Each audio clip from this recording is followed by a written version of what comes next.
Seasonal cheer amid the freezing darkness of the Icelandic winter. This is a mid-morning carol service. As Christmas nears, the days here are getting shorter.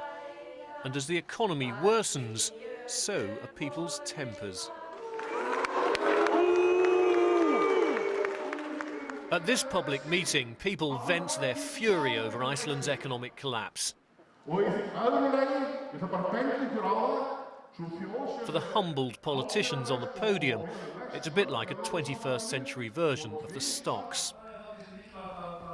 There's never really been a tradition of protest here in Iceland. It's a reserved society.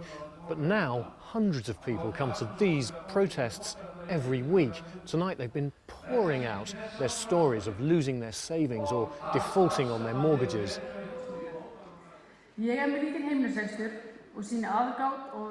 This woman introduces herself as a housewife and mother at her wit's end, winning sympathetic applause. It all feels a bit like group therapy. I'm thinking of leaving the country because the government isn't doing anything for the population, and they don't have any realistic solutions. Almost 100 times less on the Christmas compared to... Every family has been affected.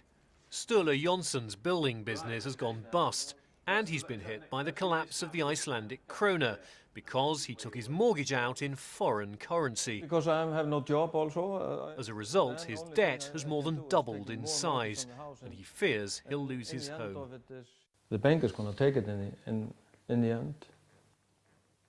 And 27 years of my job is, like you say, like we can say, just thrown out of the window. As people tighten their belts, there are now fewer ships coming in. Iceland has stopped importing cars, building materials and luxury goods. The biggest shipping company has laid off workers and slashed wages. So have others.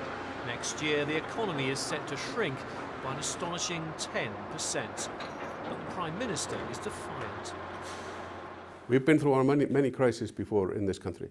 We've always made it back, whether it be natural disasters or economic crisis. We've always come back, and that's what we'll do this time.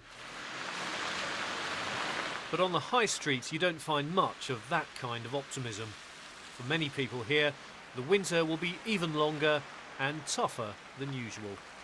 Furlong, BBC News, Reykjavik.